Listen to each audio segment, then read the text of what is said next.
UTL solar लावणार आणि सबसिडीही मिळवून देणार। राज्यात 1 वाजेपर्यंत 32.18% आणि झारखंडमध्ये 47.92% मतदान। सर्वाधिक गडचिरोलीमध्ये 50.89% तर मुंबई शहरमध्ये सर्वात कमी 27.73% मतदान।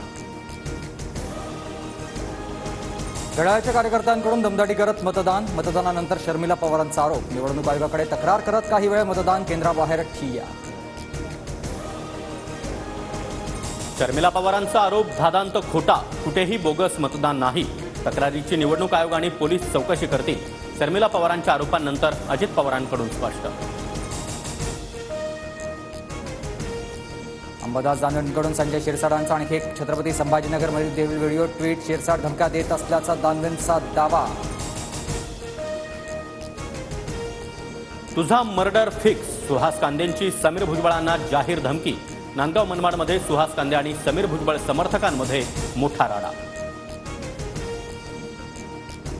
मी कुणाचं नाव घेऊन धमकी दिली नाही, तो मारून जाईल, त्याचा मर्डर होईल असं कामगारांना म्हणणाऱ्याच कार्यकर्त्याला म्हणालो। सुहास कांदेंचं स्पष्टीकरण।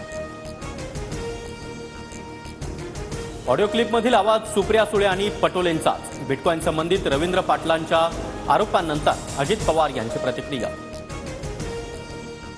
अजित पवार काहीही बोलू शकतात। ऑडिओ क्लिपची सायबर क्राईमकडे कालच तक्रार। सुप्रिया सुळेंनी सुधांशु त्रिवेदींचे आरोप फेटाळले, तर व्हायरल ऑडिओ क्लिप प्रकरणी कारवाई करणार, पटोलेंचा इशारा। सुळे आणि पटोलेंवर बिटकॉइन संदर्भात गंभीर आरोप। चौकशी होऊन सत्य समोर आलं पाहिजे।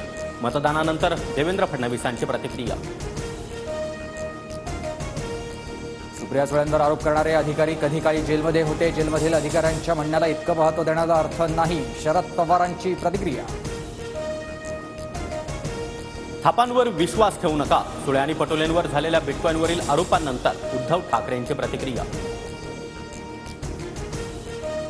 बारामतीचे लोक चांगल्या मतांनी मला विजयी करतील, सकारात्मक चित्र असेल। मतदानानंतर अजित पवारांची प्रतिक्रिया।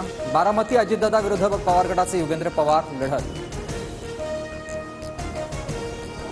बारामतीमधील मतदान केंद्रावर युगेंद्र पवार यांच्याकडून पाहणी। मतदानानंतर दबाव टाकून मतदान सुरू आहे, युगेंद्र पवारांचा आरोप। तर 23 तारखेला महाराष्ट्रामध्ये तुतारी वाजेल, युगेंद्र पवारांकडून विश्वास व्यक्त।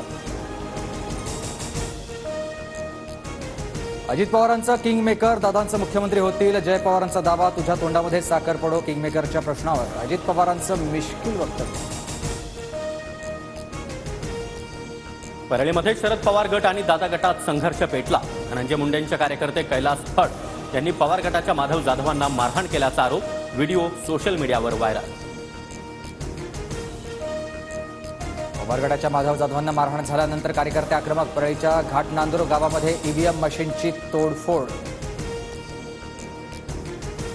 नांदगाव मतदारसंघातील साकोऱ्यामध्ये पैसे असलेली गाडी पकडली। अपक्ष उमेदवार रोहन बोरसेंच्या कार्यकर्त्यानं गाडीतील नोटा दाखवल्या।